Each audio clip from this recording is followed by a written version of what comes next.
profesor está hablando porque no se escucha, se estaba compartiendo la pantalla. No estoy hablando, estoy esperando que me indiques si ya puedo empezar Ah, porque sí, normal, le puedo empezar. sí, pero yo veo en el cuadro pequeño la presentación. ¿Es posible utilizar toda la pantalla? Ah, no, a O usted lo ve pequeño porque es ya cuestión del ordenador y del programa, o sea, del Google ya, Meet. No, perfecto. de ahí no se va a poder agrandar. Ya, entonces empezamos con la clase. Bueno, ante todo, muy buenos días con todos los presentes. Veo que hay, creo, casi la totalidad de los alumnos y eso está muy bien. Eh, Lamentablemente tengo que utilizar este medio que no es mi favorito realmente, tal vez para ustedes por la facilidad con que pueden manejar, pero vamos a hacer todo lo posible para que esta clase salga de la mejor forma. Vamos a seguir hablando de cocos gram positivos. Empezamos con Staphylococcus, género representativo, y hoy día hablaremos de Streptococcus. No es un tema nuevo, me escuchan bien, ¿verdad? Por favor, confirmen que el audio está muy bien o no. Sí, profesor, sí se escucha. Gracias, gracias. Bien, entonces el tema no es nuevo, simplemente quiero resaltar algunos aspectos más específicos de esta familia, Streptococcaceae. Si bien es cierto, Staphylococcacea abarca mayor número de géneros nuevos, inclusive, en este caso la familia Streptococcaceae es más bien restringido. Hay muchas diferencias entre estos, a pesar de que existen semejanzas, similitudes de comportamiento, de morfología. Sin embargo, en el aspecto fisiológico no comparten, diríamos, las capacidades o potencialidades, puesto que Streptococcus, a diferencia de Staphylococcus, viene a ser un género más bien mucho más exigente para su crecimiento. Muy bien, entonces esta primera imagen muestra, ¿no?, los cocos en cadena, es una microscopía electrónica, pero también debo resaltar acá un recuadro pequeñito. Esa parte que está en color naranja simplemente significa de que hay formas, hay género, especies patógenas que afectan principalmente a las vías respiratorias. Yo mismo en este momento, yo estoy pasando una etapa de gripe con una infección, una faringitis, ¿no? Entonces, creo la mayoría, sobre todo dependiendo de la estación del año, tenemos este problema. Y el causante principal, no es el único, no es justamente un miembro de esta familia, Streptococcus. Y dentro de la especie, Streptococcus piógenes sobre todo. Ahora, si ustedes recurren a organizaciones de nivel mundial como la Organización Mundial de la Salud, van a notar que Streptococcus es causante de gran cantidad de eh, cuadros patogénicos en todo el mundo, ¿no? Ocasionando no solamente la morbilidad, sino también mortalidad. Esto ocurre principalmente en niños menores de 5 años. Son los que más sufren las consecuencias de estos patógenos, miembros de la familia Streptococcaceae. Bien, siguiente, por favor. Bien, este cuadrito ya lo hemos visto anteriormente. Es un cuadrito, no está actualizado que digamos, ¿no? Es un cuadrito que, sin embargo, ayuda bastante, sobre todo para ubicarnos dónde lo tenemos a la familia Streptococcaceae y al género Streptococcus. Ven ustedes acá, ¿no es cierto? La Streptococcus está por aquí. Es un cuadro tan chiquitito. Streptococcus está aquí, ¿no? Verán ustedes, ¿no es cierto? Como parte de un grupo lactobacillales. Eh, Todo este conjunto, estos géneros que se encuentran en esta parte central, comparten mucho en sus características morfológicas, sobre todo fisiológicas, inclusive ecológicas, ¿no?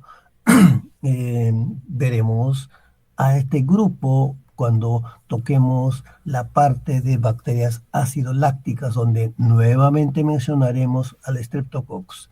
Bien, siguiente, por favor. Bien, esta descripción se debió haber hecho tal vez en la clase anterior, pero es más que nada para resaltar al filum al cual pertenece Streptococcus, filum Bacillota. Bien, siguiente, por favor.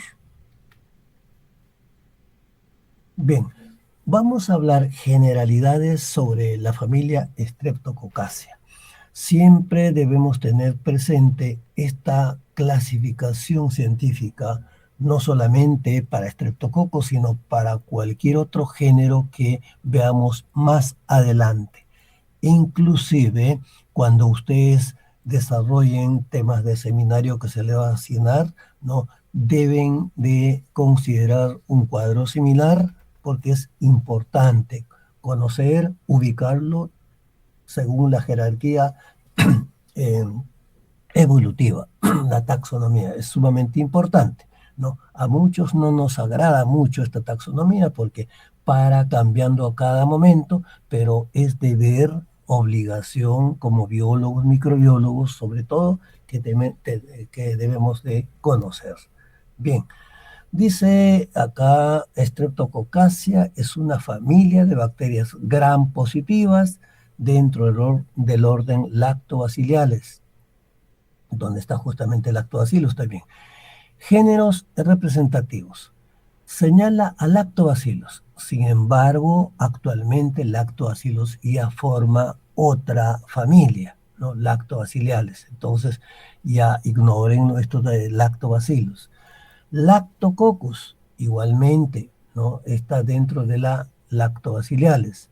Pero Lactobum y Filibacter, ¿no? Y obviamente Streptococcus sí son miembros de la familia Streptococcaceae. Por supuesto que no queda aquí, ¿no? Cada género contiene innumerables especies, la gran mayoría, ¿no?, de importancia médica. Sin embargo, en los últimos años se habla mucho de la familia Streptococcaceae de importancia en la industria, ¿no? Sobre todo en la industria láctica. Siguiente, por favor. Bien, vamos a señalar aquí algunas características generales ya del género Streptococcus. El género Streptococcus está conformado, como señala aquí, por células esféricas u ovoides. No son esferas perfectas. Muchas veces podemos encontrar bajo la forma ovoide, ¿no? Ovoide no es nada circular, sino más bien un poco achatado, ¿no es cierto? ¿No? Y que tiene como dimensión aproximadamente 2 o menor a 2 micras de diámetro. En consecuencia, estamos hablando acá de células bastante pequeñas. Por eso que al hacer una coloración gram van a haber unos coquitos pequeñitos, eso sí, gram positivos. Se presentan generalmente en cadenas, ¿no?, cortas o largas, o dependiendo también del medio en el cual se desarrollan. Por ejemplo, en medios líquidos, o sea, en un caldo de cultivo, que es ideal para Streptococcus, una coloración gram, lo vamos a ver como filamentos largos, no cocos en cadena. Son inmóviles, carecen de flagelos o de otro tipo de apéndice o estructuras, ¿no?, que le puedan dar motilidad. Sin embargo, En este caso se tratan de cocos sin flagelos, son inmóviles. Igualmente no forman endosporas, o sea, a diferencia de otras bacterias que también inclusive pueden ser cocos o bacilos generalmente que tienden a formar esporas. En este caso no forman nada de esporas. Gram positivas, anaerobia facultativas. No hay miembros aerobios aquí, ¿no? La gran mayoría optan por una anaerobiosis facultativa. Para su aislamiento en el laboratorio, algunos miembros, ¿no?, o especies, sobre todo de Streptococcus, requieren de CO2 adicional, ¿no? Solo adicionando entonces este gas, ¿no?, pueden crecer como colonias características. A este grupo de bacterias que requieren CO2 en general, no me refiero solamente a Streptococcus, ¿no?, se les conoce como capnofílicos, ¿no? Capnofílicos. Tal vez es un término nuevo para ustedes, pero ténganlo presente en adelante, ¿no? Toda bacteria, toda bacteria que requiere adicionalmente CO2 para su crecimiento son considerados como capnofílicos. Quimioorganotróficos, fermenta muchos azúcares con producción principalmente del ácido láctico. Sin embargo, esta fermentación no es total, es decir, no conduce a la formación de gas, sin producción de gas. Esta característica sí es sumamente importante. Catalasa y oxidasa negativas. Señalamos en el caso de Staphylococcus, por ejemplo, y ustedes han llegado a comprobar en la práctica de que son catalasa positivas declaradas. En este caso no, ¿no? Streptococcus carece de esta característica, por lo tanto son tanto para catalasa como oxidasa negativas. La gran mayoría de los miembros son bastante exigentes para su crecimiento, igualmente muy sensibles a cambios ambientales, sobre todo cambios bruscos. ¿Qué quiero decir con esto? De que para tenerlos en el laboratorio tenemos que utilizar medios enriquecidos. Un medio simple como agar nutricio no le va a permitir su crecimiento, simplemente que no crece. Igualmente, tienen temperaturas, pH bastante restringidos, por lo tanto, si a estos factores lo alteramos, ¿no?, probablemente afecte su crecimiento y simplemente no lo tendremos en el laboratorio. ¿Qué más dice acá? El peptidoglicano es del grupo A, con L-lisina. Bueno, ya son características puntuales, ¿no?, en cuanto a la conformación de la pared celular, porque más adelante vamos a señalar, ¿no?, una clasificación según la presencia de ciertos antígenos. Entonces, la presencia, o mejor dicho, la conformación del peptidoglicano y la presencia de ciertos azúcares van a variar de especie a especie. Muy bien. Siguiente, por favor. Siguiente. Bien. Aquí tenemos algunas características generales. ¿Qué pasa? Algunas características generales del Streptococcus. Dice, polisacáridos de la pared celular forman la base de su agrupación serológica de Lanzeville. Bien, la clasificación, ¿no?, como se señalará más adelante, también es sumamente complicado. No solo pues es cuestión de decir se clasifican en este grupo o en otro grupo.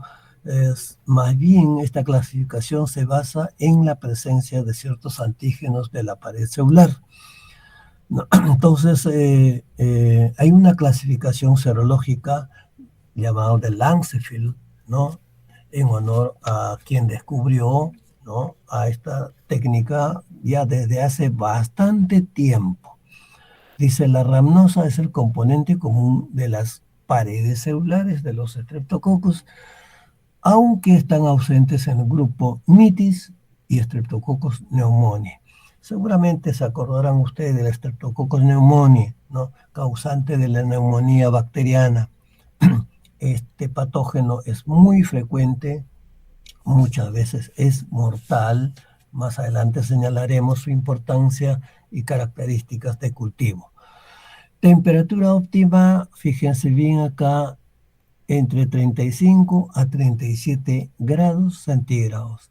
Esa es la temperatura ideal de crecimiento. Si bajamos a 30 grados o debajo de 30 grados, por ejemplo, ya no crecen. O subimos la temperatura de 37 a 40 o 45, tampoco ya no crecen. Cosa que otras bacterias como Staphylococcus sí pueden crecer. En este caso no, por eso que son bastante exigentes, no solamente nutricionalmente, sino también exigentes en cuanto a factores físico-químicos. Hábitat natural. Señalamos para el caso de Staphylococcus de que tenía como hábitat natural la piel, ¿no es cierto?, las cavidades oral o bucal, las cavidades faríngea, nasofaríngea y otras partes, ¿verdad? En este caso, Streptococcus también comparte en parte, ¿no? En parte a este tipo de hábitat.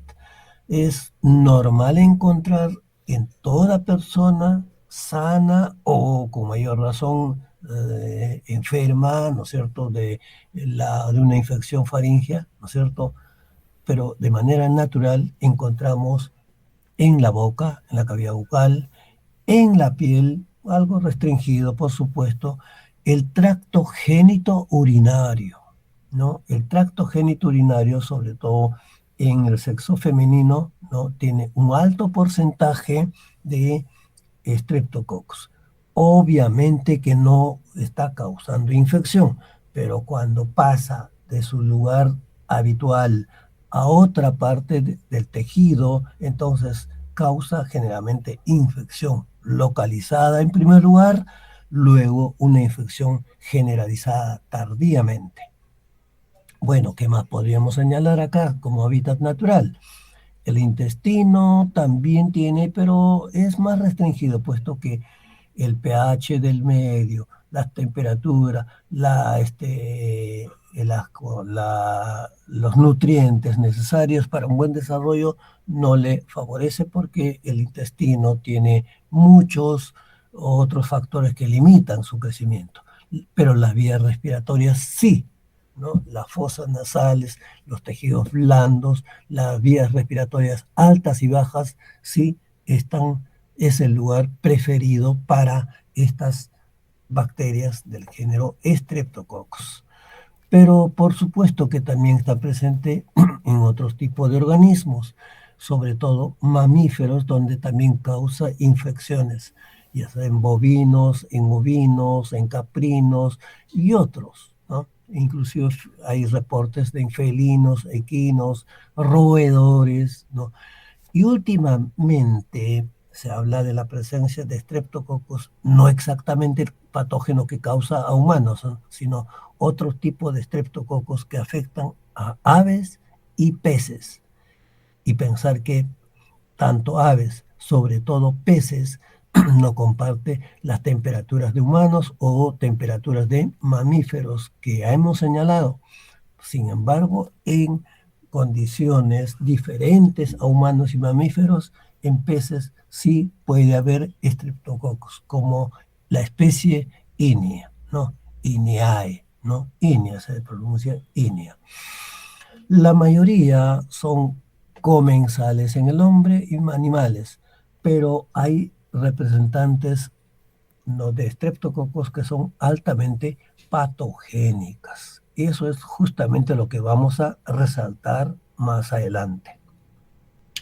¿Qué más podríamos decir? Contenido guaninocitosina, porcentaje bajo, por supuesto, porque pertenecen a ese grupo de bacterias gram positivas con bajo nivel de guaninocitosina.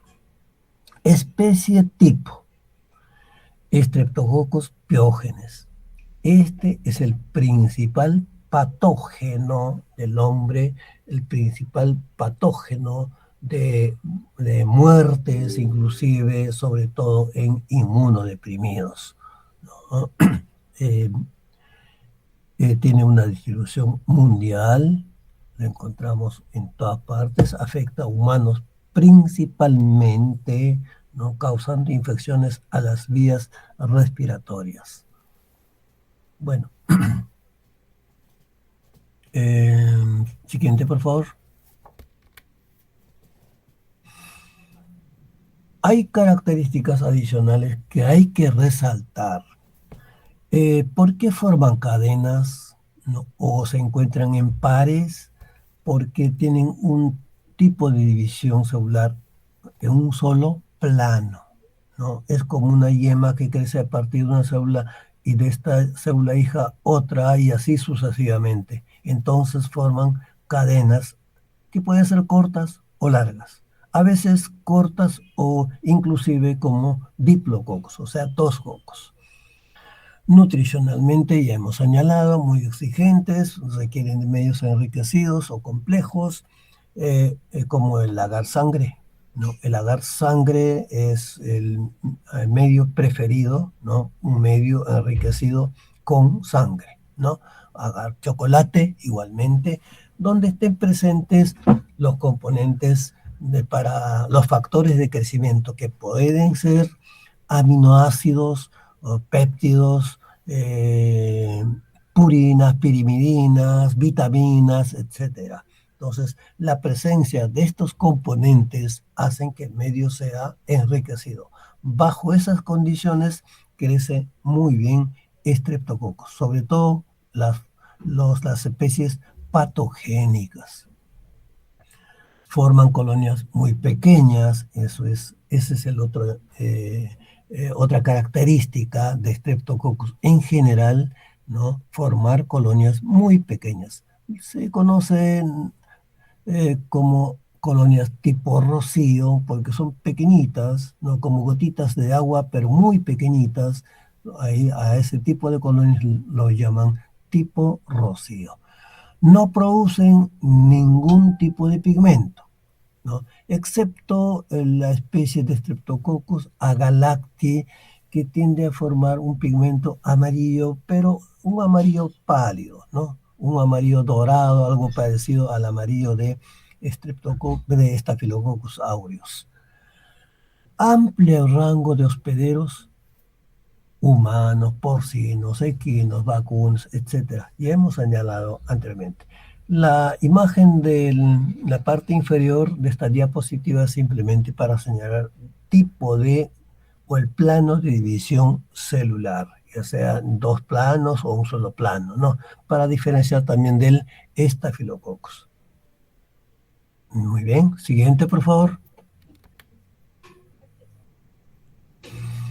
Dice, en humanos coloniza la superficie de las mucosas, como la cavidad bucal, nasal y faríngea, donde pueden ser causa de infecciones, ¿no? Al tejido, sobre todo cuando hay una alteración brusca de temperatura.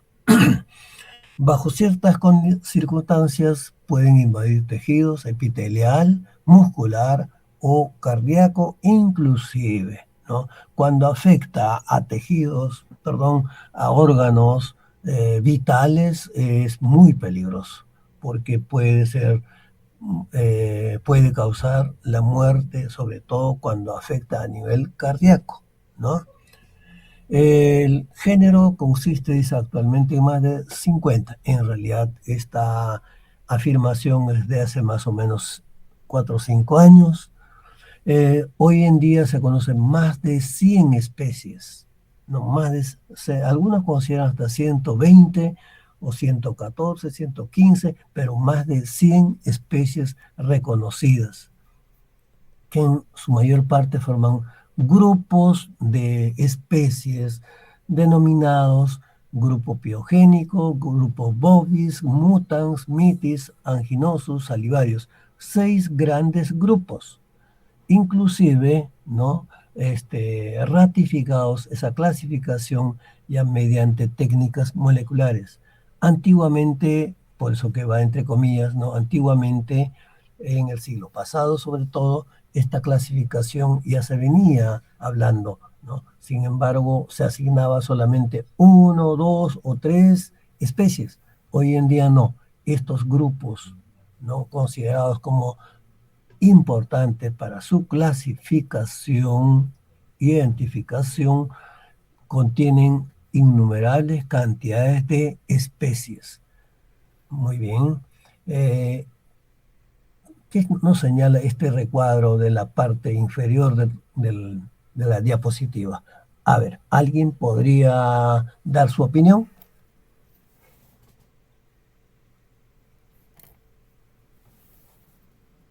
A ver, opiniones, ¿me están atendiendo? ¿O se han vuelto a echar su camita? No creo. No, profesor, estamos bien. Muy atentos, muy bien, muy bien. Veo las dos partes, quizás las amígdalas inflamadas. Ajá, exactamente, ¿no? ¿Y quién no ha tenido este cuadro? Seguramente todos, ¿no? En algún momento. El principal causante justamente de esta parte del tejido inflamado, infectado, es Streptococcus, sobre todo Streptococcus piógenes. Muy bien. Entonces siempre es bueno comentar. Siguiente, por favor.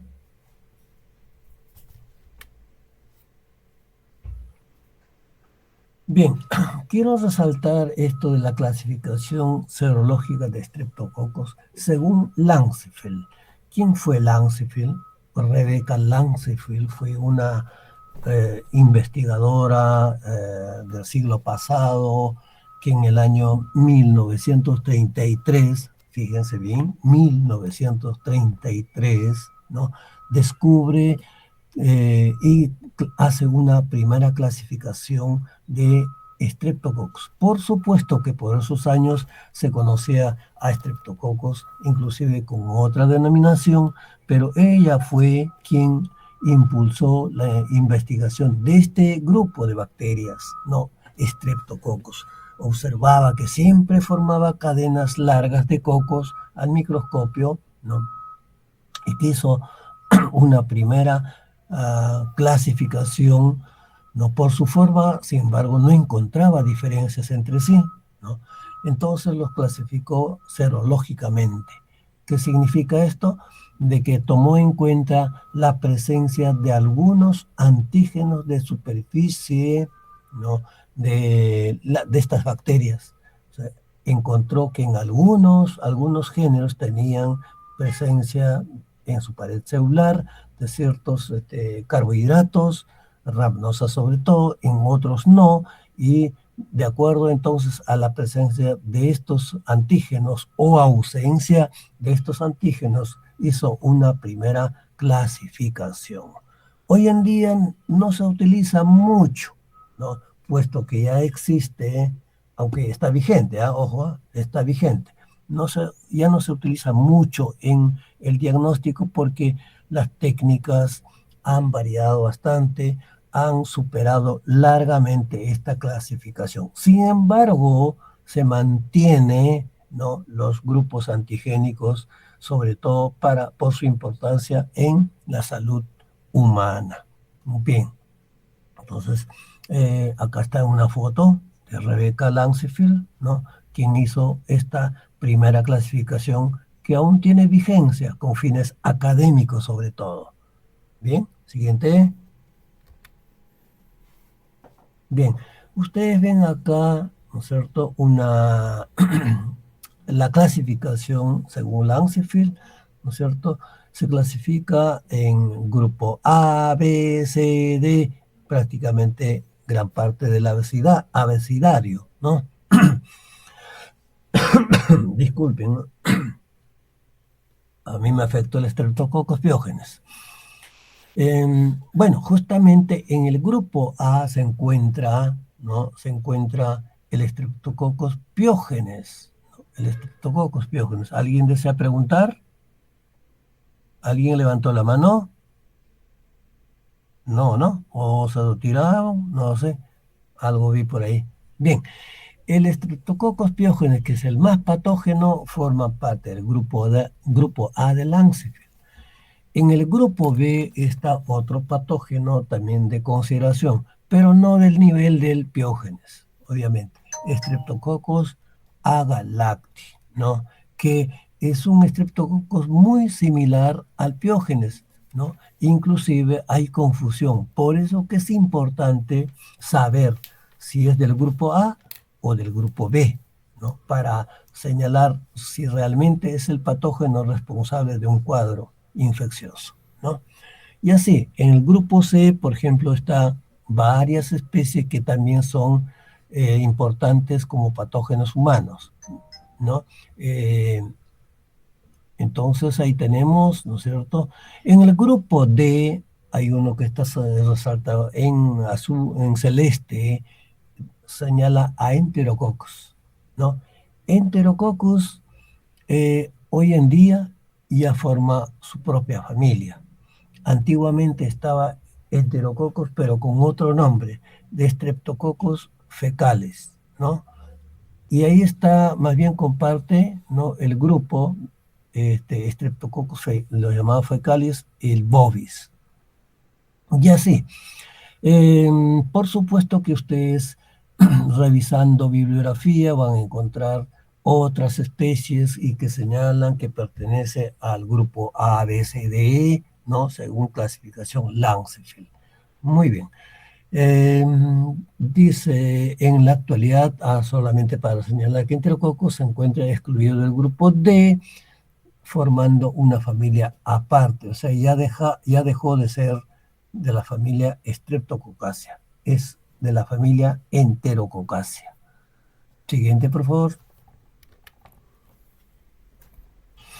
Esa tablita, que yo lo veo bastante, una tabla muy pequeña, pero que ustedes detenidamente lo pueden ver, ¿no? Con mayor tranquilidad, ¿no? Donde se señala las especies tipo de estreptococos que son considerados patógenos para humanos, su clasificación en 0 grupos de Lancefield, el hábitat normal, ¿no? Encontramos en muchas especies, comparten hospederos, ¿no? Y las principales enfermedades que puede provocar en cada caso, ¿no? Comprenderán ustedes que un patógeno no es el único responsable en un cuadro infeccioso. Por decir, una faringitis aguda se le atribuye principalmente a la especie piógenes. Sin embargo, cuando el patógeno inicial o primario, ¿no? Abrió una herida, una lesión, entonces los otros streptococcus que también tienen el mismo hábitat se vuelven patógenos, o sea, acompañan en el cuadro patológico. Por eso que en una muestra, ¿no es cierto?, donde se desea aislar, identificar al patógeno causante, podemos tener más de una especie, un cultivo mixto prácticamente, aparte de otros patógenos distintos a Streptococcus. Entonces, vean esta tablita, no es definitivo, pero sí nos muestra, ¿no?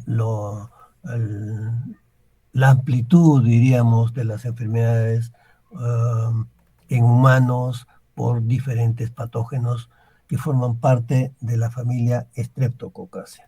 Siguiente. Ahí tienen algo más definido, ¿no? Una clasificación de especies del género Streptococcus basados, dice, en la secuencia del gen RNA ribosomal 16S. Fíjense ustedes acá los grupos que señalaba anteriormente: grupo piogénico, grupo mitis, grupo anginosus, grupos salivarios, grupo bovis, mutans, ¿bien? Y otros estreptococos. El grupo piogénico, ¿no? Tal vez es el que más incluye a mayor número de especies. Pero ojo que este es solamente aquellos que están vinculados directamente a infecciones en humanos, porque el hecho de que sea piogénico no significa patógenos humanos y punto, sino que también dentro de este grupo existen otras especies que no necesariamente afectan a humanos, sino a otros organismos, ¿no? En cada grupo ustedes van a encontrar algún patógeno de importancia. O sea, aquí, por ejemplo, en el grupo piogénico, indiscutiblemente el Streptococcus pyogenes es el patógeno principal. Igualmente, en el grupo mitis, por ejemplo, tenemos al Streptococcus pneumoniae, ¿no? Como patógeno primario. En el anginosus, ¿no es cierto?, hay un Streptococcus con el mismo nombre, ¿no? Una especie de Streptococcus anginosus que representa a este grupo. Igualmente salivarios. Algo que hay que resaltar acá es el grupo mutans, ¿no? El grupo mutans incluye a una especie que es sumamente importante, ¿no? En otro tipo de cuadros, que no sean necesariamente infecciones a tejidos blandos, sino más bien a tejidos duros, diríamos, las estructuras más duras como las piezas dentales, por ejemplo. El Streptococcus mutans, por ejemplo, está vinculado directamente a la producción de caries, ¿no? Caries dentales. Es uno de los principales patógenos causantes. Bien, siguiente.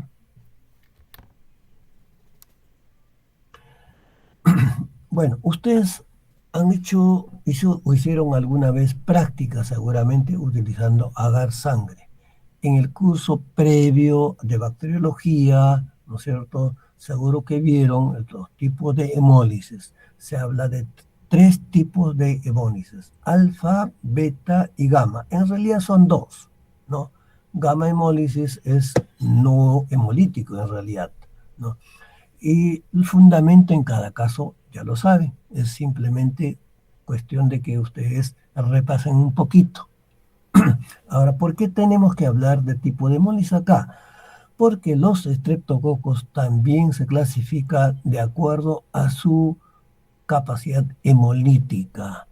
Entonces, hay estreptococos del grupo alfa hemolítica, beta hemolítica y no hemolítica, ¿no? Entonces, por eso que es importante, ¿no? Este cuadrito de la parte inferior, ¿no? Nos muestra claramente en qué está la diferencia, ¿no? ¿Qué grupo o qué especie, por ejemplo, produce una hemólisis tipo beta o alfa o gamma?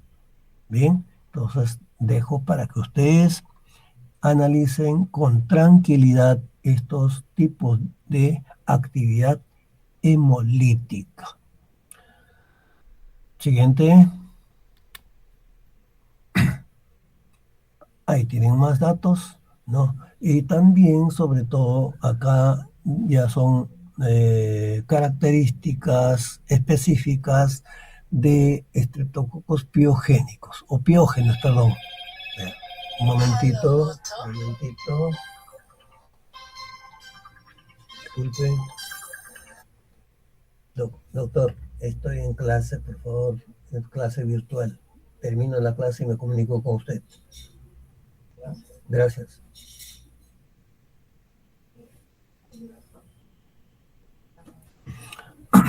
Bien, disculpen. El Streptococcus piógenes, repito, es el principal causante de cuadros patológicos en humanos. No solamente de la faringitis, que siempre hay que resaltar, sino cuando se complica, no puede afectar otras partes del tejido del organismo. Inclusive puede ser fatal, no puede causar muertes. Una endocarditis por Streptococcus piógenes es mortal por lo general. ¿Tienen alguna pregunta hasta aquí? Ya me estoy quedando sin voz. Preguntas o participación. Vamos, adelante, adelante.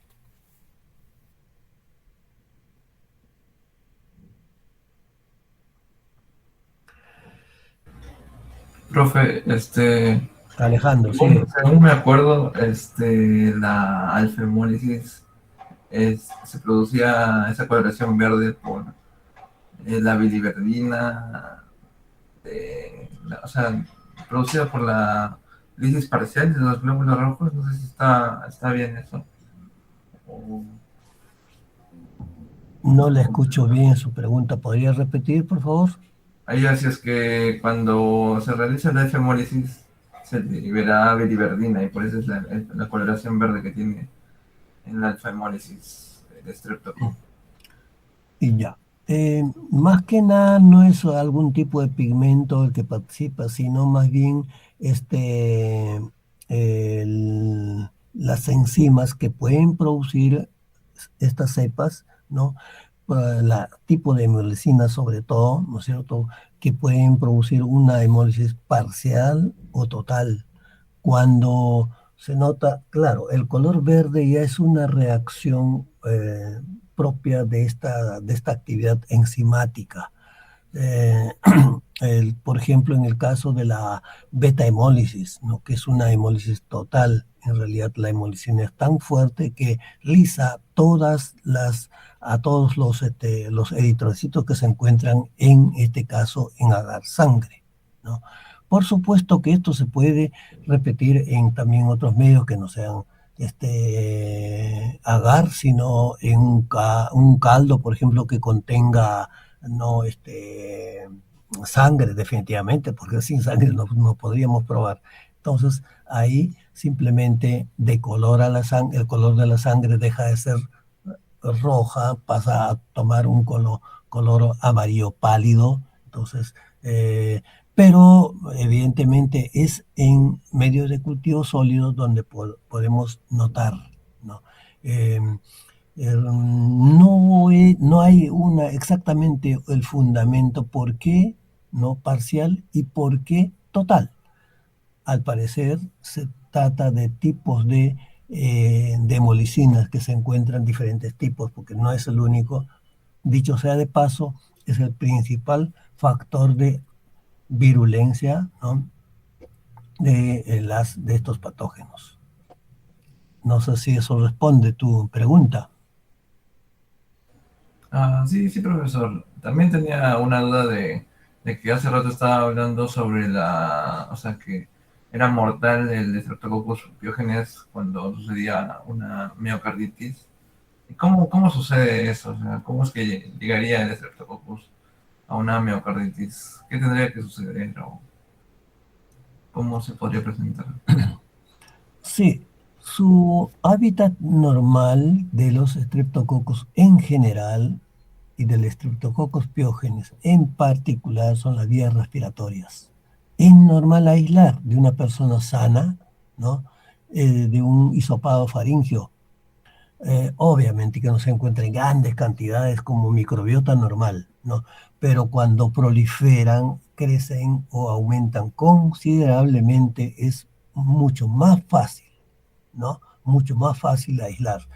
Pero por X motivos, por diferentes factores, un cambio brusco de temperatura o simplemente no aplicar un tratamiento cuando se presentan cuadros, digamos, no graves, sino moderados, entonces este patógeno puede invadir el tejido sanguíneo y de hecho lo hace. Y esto conduce a diferentes partes del organismo. Cuando se establece ya a nivel del corazón, a nivel del miocardio, entonces ahí es difícilmente alcanzado por antibióticos. Entonces se localiza, coloniza, ¿no? A este nivel, produce estos factores de virulencia. Sus efectos pueden causar, ¿no? un paro cardíaco prácticamente u otro tipo de infección. Los patólogos explican muy bien esta parte, todo el mecanismo, pero es uno de los causantes de la endocarditis bacteriana, Streptococcus pyogenes, o variedades o subespecies de Streptococcus pyogenes, principalmente, pero también se atribuye a Streptococcus agalacti, cuadros similares, u ocasionalmente otros patógenos de Streptococcus, pero el principal es Piógenes. Por supuesto, para llegar a estos tejidos, ¿no es cierto?, a esta parte del tejido, tiene que atravesar varias barreras del organismo. Definitivamente eso ocurre. Por eso que no toda persona, digamos, que tiene circulando Streptococcus en su sangre va a causar o va a morir inmediatamente de un cuadro de endocarditis, ¿no? Esto es en ciertos pacientes, sobre todo inmunodeprimidos, ¿no? Inmunodeprimidos. Bien, seguimos adelante. ¿O hay alguna otra pregunta adicional? Sí, profesor, yo tengo una pregunta. Había mencionado que el Streptococcus, si bien es el principal causante de las patologías mencionadas, no es que trabaje solamente en específico esta especie, sino que trabaja en conjunto con otras bacterias patógenas. Quisiera saber si cómo es que se coadyuvan o en todo caso qué bacterias también implican a causar tales patogenias como la miocardia o la inflamación de amígdalas llamada amigdalitis. Sí, como hay vías o hay partes de nuestro organismo que tienen como microbiota normal diferentes bacterias, incluidos bacterias patógenas o potencialmente patógenas, ¿no? No hay que diferenciar esto de la patogenicidad, recuerden, en primario, secundario, un patógeno obligado, por ejemplo, ¿no es cierto? No es normal, por ejemplo, encontrar en las vías respiratorias gran cantidad de Mycobacterium, por ejemplo. Podemos tener Mycobacterium, pero estén bajo ciertas cantidades. Igualmente, el Streptococcus pyogenes lo tenemos normalmente como microbiota normal, conjuntamente con otras bacterias, porque por eso se habla, antiguamente se hablaba de microflora, ¿no? Hoy en día se habla de microbiota, ¿no? Entonces ahí están los gram positivos, están los gram negativos, los potencialmente patógenos, los saprófitos, incluidos acá levaduras, hongos y hasta protozoarios podemos tener. Entonces, cuando hay una lesión, ¿no? Cuando hay un daño del tejido, entonces todas las formas microbianas que se encuentran en esa periferia son los primeros que van a causar patogenicidad. Y uno de ellos viene a ser Streptococcus pyogenes. Pero a esta infección primaria por Streptococcus pyogenes, o inclusive los virus, ojo, los virus son los principales causantes de una infección localizada de las vías respiratorias, ¿no? Pero cuando esta infección primaria viral no es superado por el organismo, entonces abre las puertas para otros patógenos.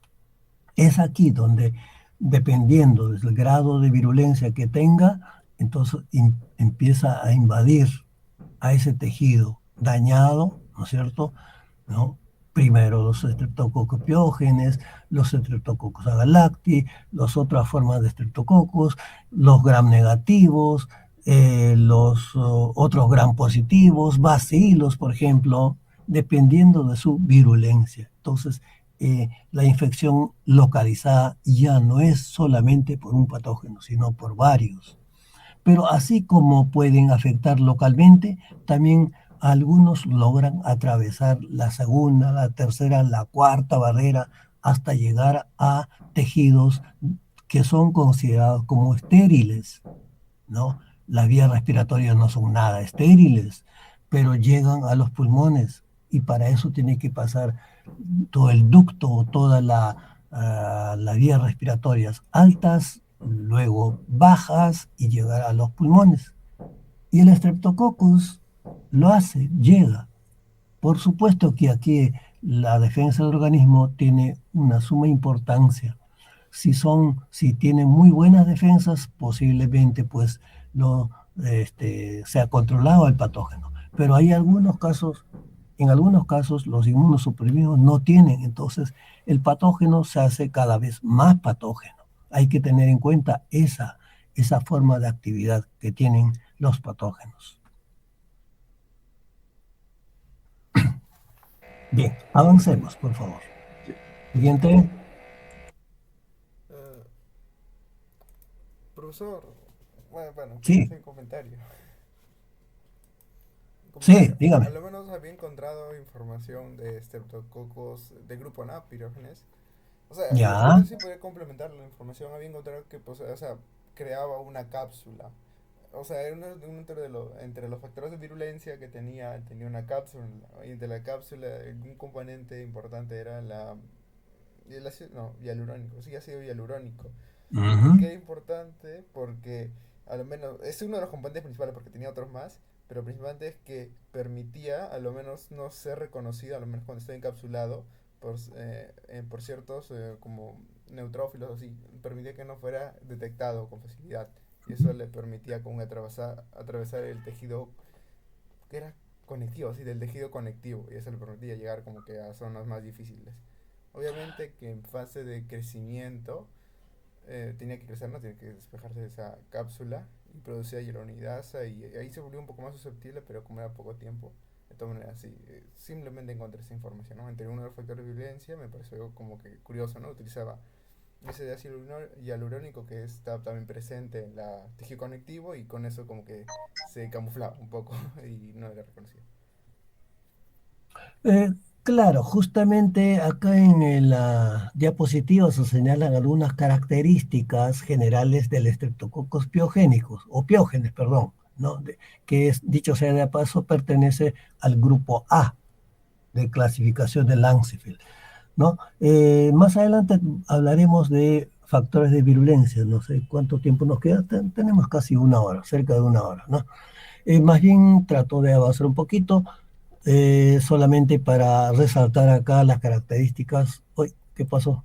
Ay, no, solo... Ya, de Streptococcus piógenes. Dice grupo A de Lancefield, fermentador de azúcares, que más catalasa negativa, y hemos señalado anaerobia facultativa, nutricionalmente exigente, presentan cápsula, justamente ahí lo que usted comenta, ¿no es cierto? No son en general encapsuladas, pero Streptococcus piógenes cuando está en una etapa patogénica aumenta considerablemente su cápsula. O sea, tiene una cápsula no detectable. Normalmente cuando es como en su estado de saprófito, en su estado de microbiota normal, su cápsula es apenas detectable. Pero cuando se hace patógeno o está invadiendo o está en su estado patogénico justamente, la cápsula crece, aumenta. Y por eso se caracteriza Streptococcus piógenes. Y como usted mencionaba, Yandet, ¿no es cierto? Este, esta cápsula, ¿no?, formada por ácido hialurónico le da una especie de un disfraz, ¿no? Se asemeja bastante ¿cómo se llama?, al tejido conectivo, ¿no es cierto?, al tejido, al ácido hialurónico que tiene también el tejido del hospedero, ¿no es cierto? Y que por ello no es reconocido. No es reconocido, sino sería fácilmente destruido, ¿no es cierto?, por los polimorfonucleares, ¿no? Entonces, como está disfrazado prácticamente de su cápsula, no lo reconoce, aumenta, aumenta, aumenta, y cada vez que aumenta, ¿no es cierto?, significa mayor riesgo para el hospedero, en este caso humanos, ¿no? Hemólisis total, enjagar sangre, esa es otra característica de piógenes, sensible a bacitracina, aunque esta sensibilidad hoy en día ya se discute porque aparecieron, ¿no?, resistentes a bacitracina o algunos sensibles, ¿no? Hay proteínas, tiene proteínas de superficie que son consideradas como proteína M, proteína R y T, sobre todo la proteína M, ¿no? Que son hoy en día considerados como el marcador epidemiológico más importante para su estudio, ¿no? Para su reconocimiento. ¿Qué más? El antígeno del grupo carbohidrato en pared celular. Bueno, ahí se discute estas partes, ¿no? Antiguamente por la clasificación de Lansifield, ¿no es cierto?, se señalaba todo esto, pero hoy en día, como les decía, ha sido superada por las técnicas moleculares, ¿no? Por estudios ya de marcadores epidemiológicos, marcadores de genes. ¿Qué más? Producen colonias mucoides por la presencia de cápsulas, justamente en su estado patogénico, ¿no es cierto? Por la dimensión de la cápsula es que tienden a formar también colonias algo más grandes, porque hemos dicho de que forman colonias muy pequeñas tipo rocío, pero cuando se aíslan a partir de pacientes que está pasando una infección, no por Streptococcus pyogenes, las colonias son algo más grandes y mucoides. ¿Por qué? Por la presencia de la cápsula. Bien, la siguiente. Este cuadrito nos señala qué partes de nuestro organismo son sensibles a ser afectadas por Streptococcus pyogenes.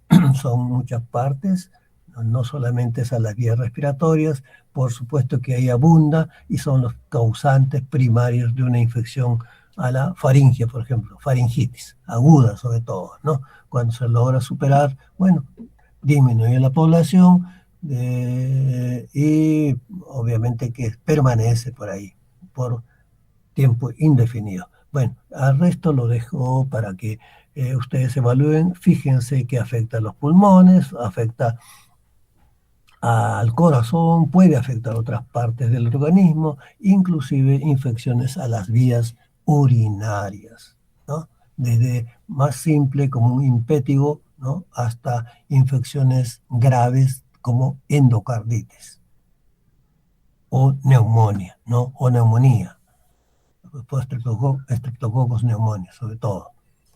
Bien, siguiente. Factores de virulencia. Se habla de muchos factores de virulencia del Streptococcus pyogenes. Por eso que, como tiene un arsenal de factores de virulencia, que se hace más patógeno. Estos se clasifican generalmente en ciertos antígenos que forman parte de la pared celular, proteínas como proteína F, ¿no?, ligante a la fibronectina, o sea, son factores de adherencia.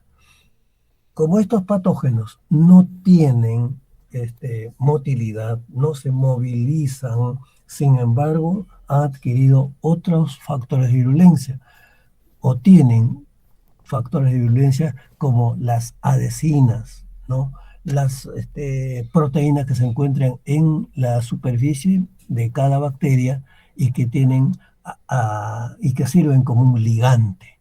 Esto les hace, favorece la colonización, y encima se protegen con una cápsula, entonces no es posible pues reconocer fácilmente en su estado. ¿Me permiten un segundo, por favor? Un minutito.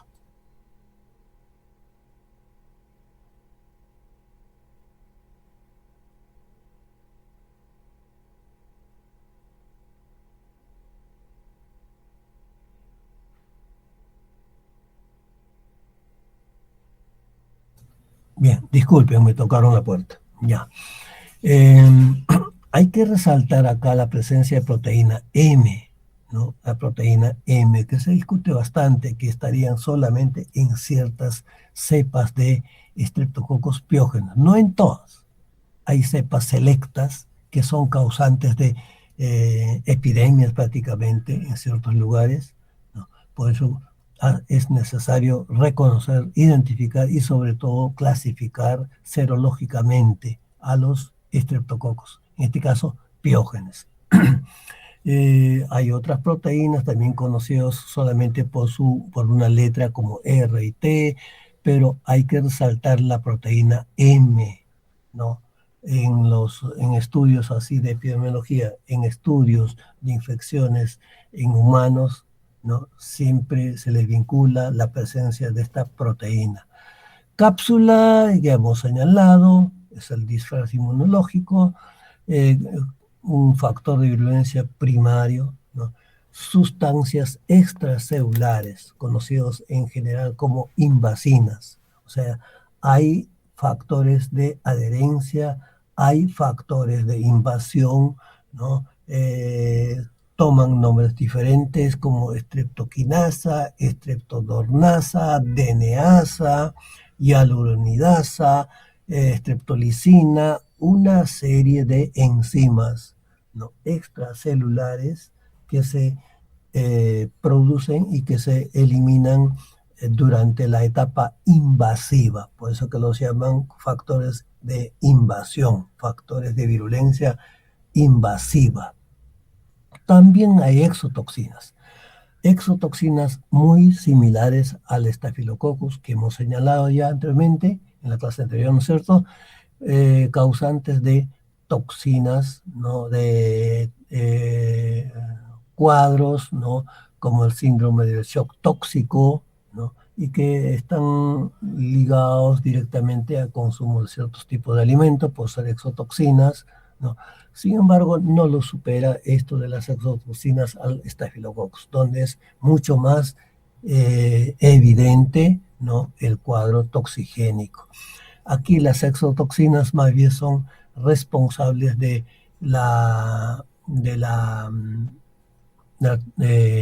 cuadros pirogénicos, ¿no? Esos cuadros que permiten que haya elevación de la temperatura, ¿no? Entonces, en esos casos, por ejemplo, en una infección por Streptococcus piógenes, ¿no? siempre acompaña, ¿no? la elevación de la temperatura, fiebre, ¿no? Fiebre, ¿no? Responsable este tipo de toxina, las toxinas pirogénicas. Siguiente. Bueno, este cuadrito simplemente para señalar todo ese conjunto de factores de virulencia, ¿no? que son los que se manifiestan durante una invasión, ¿no es cierto?, por este patógeno.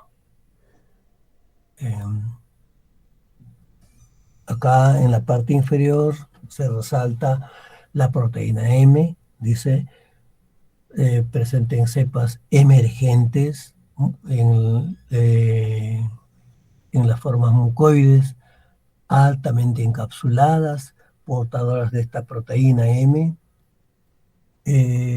Hay unas cepas consideradas como cepas reumatogénicas, ¿no es cierto?, que producen lo que se conoce como la fiebre reumática, ¿no?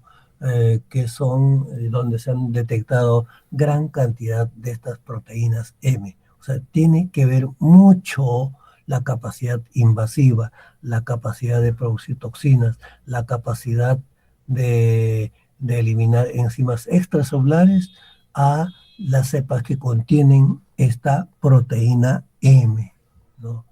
La parte molecular debe estar explicado posiblemente en alguna parte, ¿no? El fundamento molecular, los genes responsables, etc. Bien, entiendo de que más adelante cuando hablen de islas de patogenicidad van a tocar esta parte de los patógenos. Adelante, siguiente. Bueno, estos son cuadros desgarradores, ¿no? De la acción de las exotoxinas, ¿no? Sobre todo causantes de infecciones felizmente ya superadas en parte, ¿no es cierto?, en los niños, ¿no? Antes se hablaba mucho de la fiebre escarlatina, ¿no? Se hablaba mucho de infecciones puerperales, se hablaba mucho de infecciones de shock tóxico o síndrome de shock tóxico, donde el cuadro en los niños era bastante desgarrado, como se puede ver. Es erisipela, por ejemplo, ¿no? Cuando una persona se expone mucho a los rayos solares, ¿no es cierto? El tejido externo es la parte que más se maltrata, pero como ahí están también los patógenos, incluidos estreptococos piógenes, puede ser causa de una infección, ¿no? Y si esto es provocado por esas cepas altamente patogénicas, como las reumatogénicas, con presencia de proteína M, es muy probable que se tenga cuadros como esto. Felizmente ya no hay tanto en el mundo, porque ya se ha superado en gran parte, ¿no?, cuadros de este tipo. Ya, hay formas preventivas ya. Hoy en día ya les dice qué es lo que se debe hacer al niño, qué es lo que se debe cambiar. Ya los pañales ya son descartables inclusive, ¿no es cierto? Porque en esos, antes no, antes los pañales eran, bueno, pues se lavaba, se volvía a utilizar cuantas veces sea posible.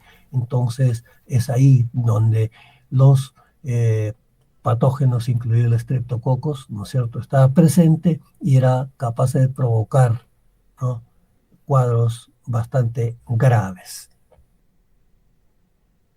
Siguiente.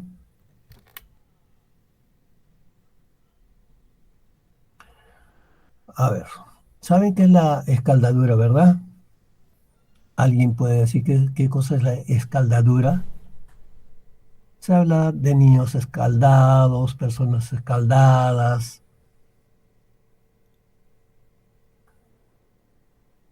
Es simplemente una infección dérmica, ¿no es cierto?, donde hay patógenos que invaden, ¿no?, como consecuencia de un factor externo, generalmente la humedad, ¿no es cierto?, y que cuando no es tratado adecuadamente, esto puede profundizarse. Pero hay un cuadro bastante grave, pero que se presenta solo en algunos lugares, algunas partes del mundo. Fascitis necrotizante, ¿no? Fascitis necrotizante. Bueno, a veces hay noticias así muy eh, alarmistas sobre todo, ¿no? Pero en otros casos sí, es cierto, las infecciones por patógenos como estreptococos piógenes, causantes de fascitis necrotizante. Entonces ya no, los estudios así detallados señalan que se trata de un patógeno, no, mejor dicho, que se trata de una infección por patógenos que, así, entre comillas lo llaman, que comen carne, ¿no? Patógenos que comen carne. Por lo mismo que causa cuadros como esta de acá, en la parte inferior, ¿no es cierto? Un miembro inferior con una lesión, como si fuera cortado con un instrumento, ¿no?, con una navaja, como un cuchillo, ¿no es cierto? Como consecuencia de una infección inicialmente localizada, pero que no se puede controlar. ¿Por qué? Porque el patógeno es altamente resistente a antibióticos. Entonces no se puede controlar. Ha habido casos de fascitis necrotizante causado por Staphylococcus piógenes, con estas características, de ahí la foto, ¿no? En otro caso simplemente es una infección, ¿no?, también localizada o generalizada, perdón, ¿no es cierto?, que puede causar otro cuadro, ¿no? Es el síndrome del shock tóxico, ¿no?, que en niños puede ser mortal, generalmente cuando no se trata, ¿no? Y que también puede asociarse a otro tipo de bacterias gram negativas, por ejemplo, tipo pseudomonas, tipo aeromonas, inclusive vibrio, ¿no? Entonces no solamente es el fascitis necrotizante, no solamente es provocada por Streptococcus pyogenes. Bueno, siguiente. Es una clasificación que también lo dejo para ustedes, ¿no? Lo tomé de un artículo, si mal no recuerdo.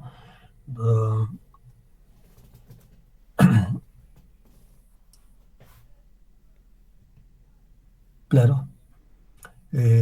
Algunos cuadros, algunas características que se presentan en Streptococcus pyogenes. Bueno, sigamos. El cuadro tan pequeñito que se aparece acá no me permite explayarme un poquito.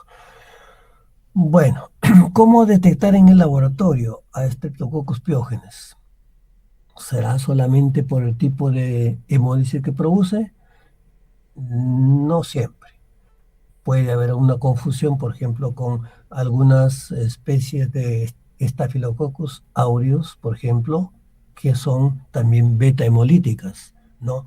Streptococcus pyogenes produce colonias pequeñas con hemólisis tipo beta en sangre, obviamente, ¿no? Pero a su vez se determina su sensibilidad frente a este antibiótico que se llama bacitracina. Frente a bacitracina sí se muestra sensible, ¿no?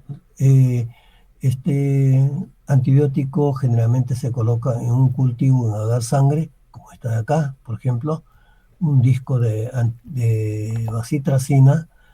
Si crece,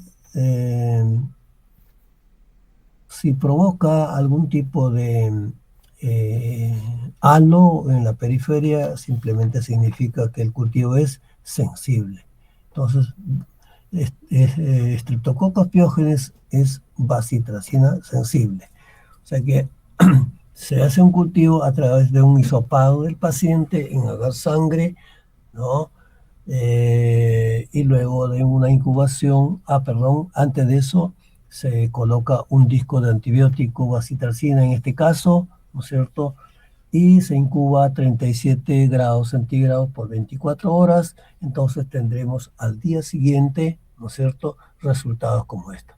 Crecimiento, ¿no?, en la sangre masivo, colonias muy pequeñitas, ¿no?, y colocando un antibiótico, en este caso la bacitracina, muestra que es sensibilidad, ¿no?, porque vemos que a un halo donde no hay crecimiento significa de que el cultivo es sensible a este antibiótico, cosa que no ocurre en esta otra imagen, ¿no es cierto?, donde se muestra resistente. Entonces, Staphylococcus, por ejemplo, es resistente a bacitracina. En cambio, Streptococcus pyogenes es sensible. Bueno, ese es un primer dato importante en el diagnóstico. O sea, si tiene beta hemólisis y es sensible a bacitracina, es muy probable que sea Streptococcus pyogenes. Un gran paso. Se complementa con otras pruebas adicionales como catalasa, su crecimiento a otras temperaturas diferentes a 35-37, su crecimiento en otros medios que no se han enriquecido. Entonces, con eso prácticamente en el laboratorio estamos confirmando la presencia de Streptococcus pyogenes. Siguiente.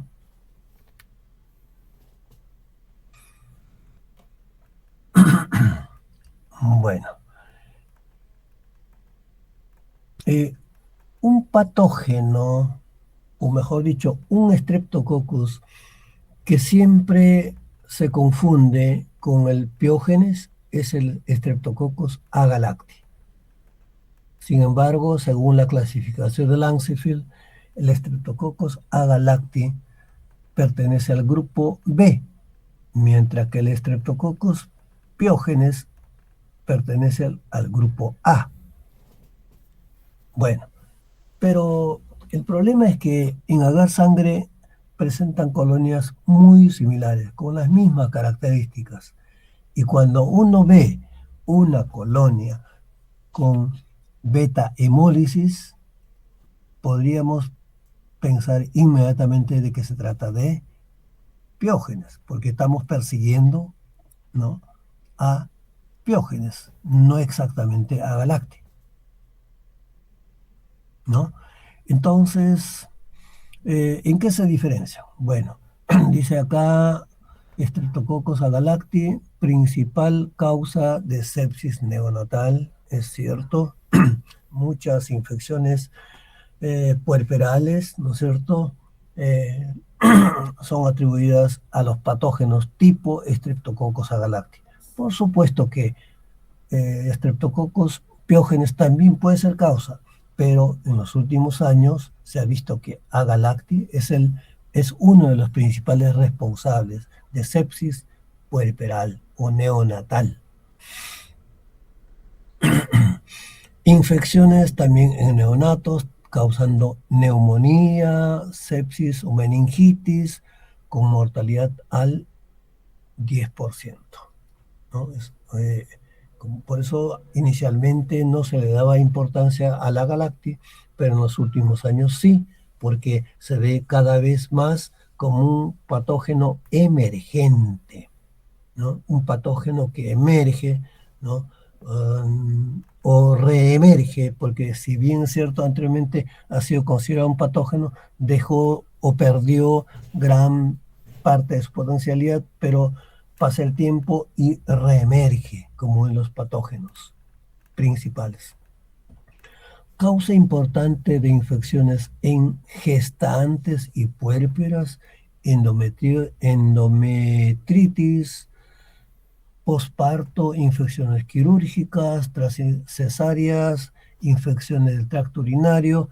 Bien, el cuadro se complica.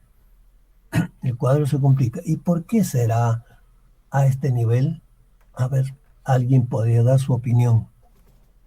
¿Por qué Streptococcus agalacti causa, ¿no?, infecciones en gestantes, ocasionando endometritis, ¿no?, o infecciones posparto, ¿no?, o infecciones quirúrgicas tras la cesárea? ¿Por qué? A ver, den su opinión, por favor.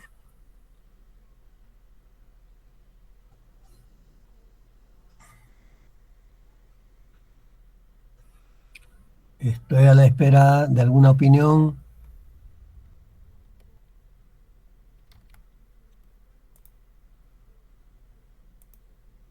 ¿Qué pasó? Profesor, podría, disculpe, es que para participar tengo que Sí. abrir el audio. Ok, podría ser en esos momentos el sistema inmune está más débil, o sea, se encuentra más vulnerable la persona, pero eso me dejaría como que pensándolo, entonces, ¿por qué no sería en general? Y usted está mencionando especialmente los casos de partos o mujeres que acaban de dar a luz, ¿no? Entonces, tiene que haber un factor más aparte de el sistema inmune se encuentra comprometido o no se encuentra totalmente funcionando. Entonces, tendría que ver otro factor más, creo, aparte de eso. Ya, bien, muy bien. Otro más, es decir, otro factor más aparte de el factor inmunológico o inmunodeprimido.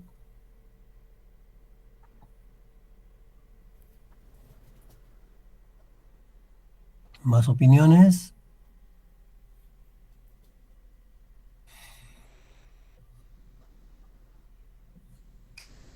¿Recuerdan que les dije hábitat, no es cierto?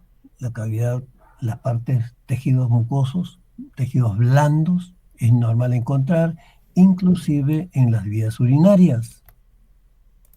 Y el tracto vaginal es un lugar ideal. Ahí encontramos a Streptococcus agalacti, pero como un saprófito, Entonces, ante una disminución, ante un factor externo que permite, ¿no es cierto?, que ese lugar vulnerable no sea afectado por patógenos, el Agalacti aprovecha muy bien eso, ¿no? Entonces, por ahí es que se vuelven patógenos y causan patologías en el neonato, ¿no? Porque durante el parto, pues, recién nacido, pues, utiliza esa vía. Ahí es donde se infecta. Ahí es ahí donde se vuelve patógeno el Streptococcus agalacti. Igualmente, infecciones urinarias, también, ¿no? Sepsis puerperal, después de un parto siempre queda una lesión abierta y cuando no se trata adecuadamente, entonces esto se vuelve una infección generalizada que puede causar muerte de la madre, ¿no? Aparte de afectar al neonato. Entonces, es más que nada defensas del organismo bajas, ¿no? Y también su lugar preferido de Streptococcus agalacti, las vías vaginales, por ejemplo, donde encontramos casi con normalidad. ¿Por qué? Porque se trata de bacterias ácido lácticas, ¿no? Bacterias que prefieren hábitats con un pH bajo y la cavidad vaginal tiene un pH bastante bajo. Bueno, son pues factores externos, ¿no?, que hacen una alteración de estos factores externos, hacen que se vuelva patógeno el Agalacti. En una persona normal, con buenas defensas, obviamente que está presente el Agalacti, pero concentraciones controladas, concentraciones normales y que no va a provocar ninguna patología. Al contrario, asume el rol de bacterias benéficas porque le va a dar el pH ideal a ese lugar, ¿no?, liberando tal vez de otros patógenos que no prefieren o que no crecen en pHs ácidos, sino alcalinos o pHs neutros. Bien, entonces, en gran parte la explicación del por qué la Agalacti afecta a este nivel, ¿no?, está justificada. Bueno, siguiente. El Streptococcus pneumoniae. No, solamente estamos dando generalidades por si acaso. ¿Alguien ha tenido algún momento cuadro de neumonía? No es malo tener problemas de este tipo, pueden manifestar. ¿O qué es lo que conocen, por ejemplo, de Streptococcus pneumoniae? O pneumoniae, como muchos prefieren llamarlo, ¿no? Streptococcus pneumoniae, dice en una exposición, seminarios. También a nivel de congreso pneumoniae, ¿no? En realidad, la forma correcta es decir Streptococcus pneumoniae o neumococcus simplemente. Bueno, ahí están las características, ¿no? Cocos lanceolados en pares, no son cocos circulares o esféricas, ¿no? Generalmente se encuentran en pares, por eso que se dice diplococos, ¿no? Diplococos o simplemente neumococos, gram positivos, capsulado, ¿no? Esta especie sí presenta una cápsula bastante gruesa, una cápsula enorme, muchas veces que supera largamente el tamaño de la célula, ¿no? Es más cápsula que el cuerpo celular. Bien, esa es una característica. Alfa hemólisis en la sangre, o sea, un tipo de hemólisis parcial.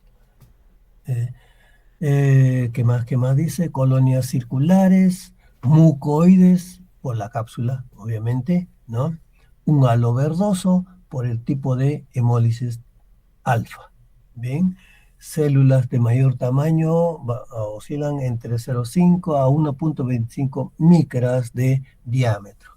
Son células pequeñas, pero comparada, por ejemplo, al Streptococcus piógenes, el neumonía es mucho de mayor tamaño. Y aumentan, ¿no es cierto?, con su estado patogénico.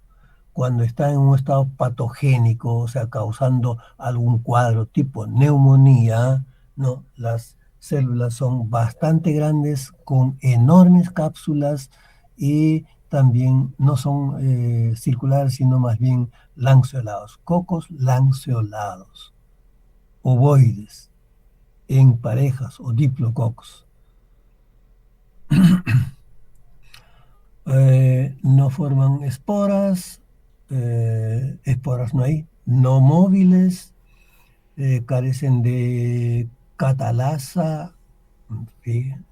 Como todos los estreptococos, fermenta, dice, la glucosa ácido láctico, igual que los demás Streptococcus, carecen de proteína M, que sí lo tiene muy bien marcado Streptococcus piógenes, ¿no? ¿Qué más? Se conocen más de 50, 90 serotipos, entre otros. Es bastante estudiado esta especie. Bueno, la infección, ¿no? Generalmente una persona adquiere al neumococos, ¿cierto? A pesar de que tiene como microbiota en su organismo, en las vías respiratorias sobre todo, ¿no? En la parte mucosa, ¿no? Puede adquirir las cepas de neumococos patogénicas o virulentas a través de gotitas. Una persona que tiene neumonía, por ejemplo, generalmente está con tos, ¿no? Entonces, este acto de toser, ¿no es cierto?, elimina gran cantidad de microgotas, ¿no? Esas microgotas vienen cargadas de bacterias tipo Streptococcus pneumoniae. De ahí la importancia que cuando una persona tiene problemas respiratorios de este tipo, obligatoriamente hay que utilizar mascarilla y de buena calidad, ¿no? Para evitar el contagio, ¿no? Igual que a los virus, ¿no? Los virus escapan fácilmente a través de la mascarilla, pero el neumococos se retiene porque su tamaño es relativamente mayor, ¿no? Y las microgotas quedan retenidas en las mascarillas. Siguiente. Tinction Gram. Bueno, ahí tienen ustedes los cocos diplococos. Sí se nota claramente ahí la cápsula, ¿no? Hay una en las, como se llaman, en las células, en los diplococos alrededor presentan una zona de aclaramiento que corresponden a las cápsulas. Las cápsulas no son tinción negativa, por lo tanto no se colorean con los colorantes aplicados al gram, ¿no? Y antiguamente la detección se hacía a través de la tinta china. No sé si ustedes alguna vez han escuchado hablar de la tinta china. ¿Sí? No, Bueno, profesor. Bueno, yo no. a usted no. A ver, ¿quién es la tinta china? A ver, busquen información en su celular. A ver, comenten. Profesor, nosotros la usamos para teñir la cápsula, si no me equivoco. Ajá. Hicieron práctica con la tinta china seguramente en microbiología, fundamento en microbiología, ¿verdad? En fisiología microbiana, profesor. Ah, en Lo hicimos la fisiología semana pasada. microbiología. Muy bien, claro. ¿Y por qué utilizaron tinta china? A ver. El uso de colorantes de la batería Gram anteriormente no era común.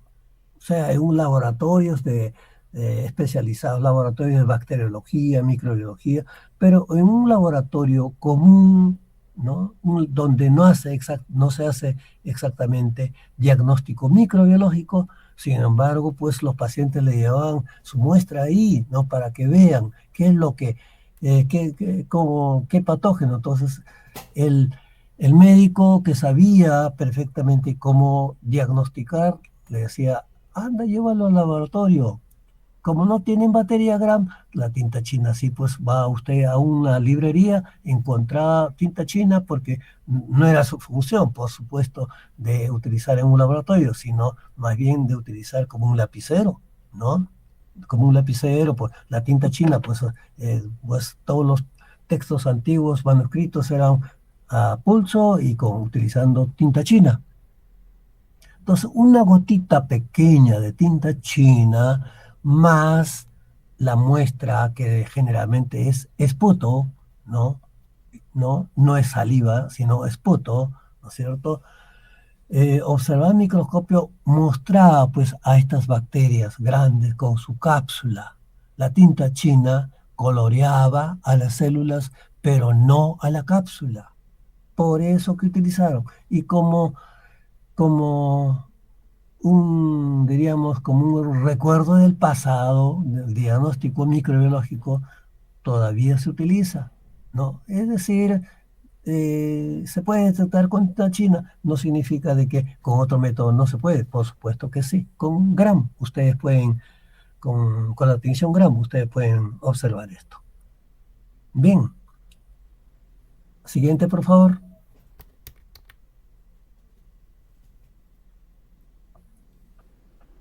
Bueno, ahí tienen ustedes un cuadro que señala, o la diapositiva que señala Streptococcus pneumoniae en el laboratorio. ¿Por qué es importante su diagnóstico? ¿Por qué? Porque no será tanto para otros estreptococos, en cambio, para Streptococcus pneumoniae sí. Es la principal bacteria que causa neumonía, ¿no? La neumonía. O sea, gracias a la presencia de su cápsula. Esa cápsula enorme que permanece casi siempre, si bien es cierto que Streptococcus piógenes también es capsulado, pero su cápsula comparada con el Streptococcus pneumoniae, el neumonía supera largamente en tamaño de cápsula. Y además es patógeno. Entonces, por la presencia de cápsula, por la presencia normal de las vías respiratorias, ¿no? De Streptococcus pneumoniae, es mucho más fácil que puede llegar a los, a los pulmones. Entonces, cuando llega a nivel pulmonar, coloniza, nada le hace efecto porque tiene una enorme cápsula. Ni los antibióticos. Aumenta y es el causante de la neumonía. Claro, hay otras bacterias también que provocan neumonía, pero no tanto como el Streptococcus pneumoniae. Puede haber un tratamiento, se puede controlar, pero no eliminar. Cuando ya está a nivel de los pulmones, ¿no? Alvéolos pulmonares, la bacteria difícilmente se elimina, por más tratamiento que se aplica, ¿no? Por eso aquella persona que ha adquirido neumonía, ¿no? A pesar del tratamiento, ¿no es cierto?, aplicado, no se logró controlar, no se logró erradicar, queda ahí. Streptococcus pneumoniae. Un descuido, ¿no?, inmunológico o de otro tipo, ¿no es cierto?, genera prácticamente una neumonía fulminante. Por supuesto que hoy en día ya se controla en parte. Las neumonías fulminantes ya son más bien ocasionales o ya un descuido extremo, ¿no? Cuando hay un médico quien lo ve al neumónico, ¿no es cierto?, controla o está con su control, está con su diagnóstico, con su tratamiento, es posible, ¿no?, controlar, pero un descuido puede conducir a la muerte. Bueno, pueden leer con más tranquilidad, ¿no?, cómo se detecta, cómo se maneja al Streptococcus pneumoniae. Hay que tener mucho cuidado con esto. Hay personas que trabajan en laboratorios y han adquirido y han tenido neumonías justamente por descuido. Por eso en cualquier laboratorio, obligatoriamente tienen que ponerse sus mascarillas y tener mucho cuidado. ¿Por qué? Porque esto se adquiere a través de microgotas, a través de las vías respiratorias, a través de una acción de tos, por ejemplo, ¿no? Y que elimina gran cantidad de microgotas cargados de Streptococcus pneumoniae. Bien, ¿tienen alguna pregunta hasta aquí? No sé qué es, continúa. Siguiente. Ya, ahí tienen un cuadrito para completar, ¿no?, la patogénesis de Streptococcus pneumoniae. Ojo, que no solamente causa neumonía, ¿no? También puede ser patógeno en otras patologías más complicadas, ¿no? Puede inclusive afectar a nivel ¿cómo se llama? A nivel de otras partes, o septicemias, por ejemplo, ¿no? Septicemias puede afectar, puede causar peritonitis, por ejemplo, ¿no?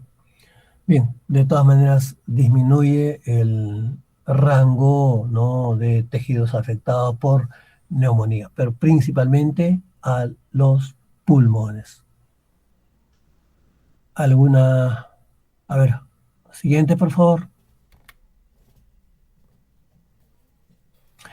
Ahí tienen ustedes un cuadro de virulencia de Streptococcus pneumoniae. Su principal factor de virulencia, cápsula, definitivamente, ¿no? Hay también componentes de pared celular, hay proteínas también ligantes, como las proteínas de la pared celular, autolisinas. Esto es importante, las autolisinas, las hemolisinas igualmente, o las neumolisinas. Streptococcus en general es bastante sensible, ¿no?, ante factores ambientales.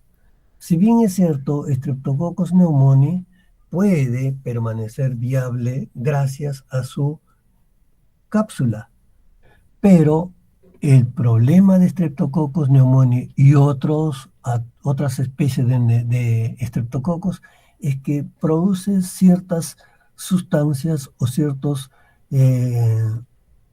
enzimas, ¿no?, que permiten su autodestrucción, ¿no? Es decir, una especie de un suicidio. Producen sustancias que pueden afectar generalmente a otros tejidos, a otros organismos, pero en este caso, Streptococcus pneumoniae y otros patógenos, repito, de Streptococcus, producen autolisinas. Autolisinas que cuando llegan a su etapa estacionaria, ¿ya?, producen en parte durante la fase logarítmica, pero cuando llegan a la etapa estacionaria, estas autolisinas aumentan cada vez, y hacen que se muera, entre comillas, ¿no es cierto?, la célula, ¿no? O sea, es una autolisis, en realidad. De esta manera se hacen entonces inviables, ¿no?, a pesar de que una persona digamos, en el laboratorio podemos ver, ¿no es cierto?, podemos ver microscópicamente a las bacterias con su cápsula, con todo. Sin embargo, cuando se quiere resembrar o recuperar en otro cultivo, ya no crecen, se vuelven inactivos, pierden viabilidad. Por eso cuando se trabaja en el laboratorio con Streptococcus, hay que tener en cuenta esa capacidad de autolizarse, ¿no? De lisarse por su propio metabolito. Y se pierde rápidamente.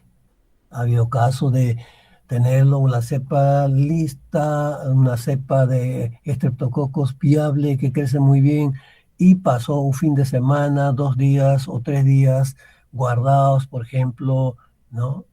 Y cuando se quiere recuperar, ya no lo recuperas. ¿Por qué? Porque se murieron, porque se autorizaron.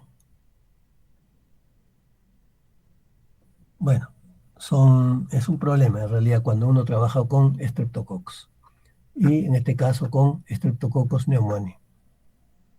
Por un lado, bien, porque, bueno, se murieron y por lo tanto dejaron de ser infectivos.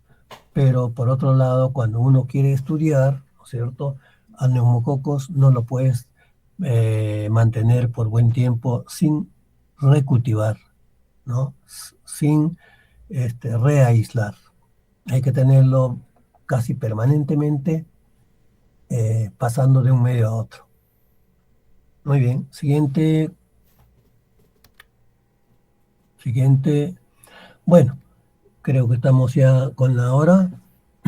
El día miércoles espero tener una clase presencial. Ya dejamos lo que queda, son pocas diapositivas creo, ¿no? Para el día miércoles a las 8 de la mañana, 1 hora. ¿Tienen alguna pregunta hasta aquí?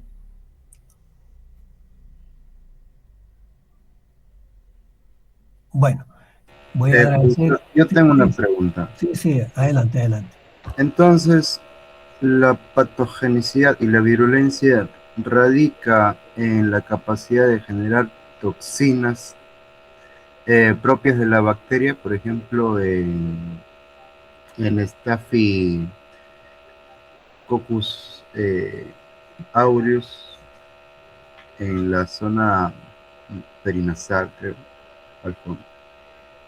O es que hay algunos otros factores que involucran quizás esa capacidad misma puede verse afectada o puede verse alterada debido a mutaciones o variantes de cepas atípicas. Bueno, como en toda bacteria existe la capacidad de mutación. Eso es algo inherente a las bacterias. Claro, algunas sufren más mutaciones más frecuentes que otras, ¿no? En este caso, en el caso de de los Streptococcus, la, la capacidad de mutar no es tanto como ocurre con los gram negativos. Es menos frecuente, pero definitivamente existe.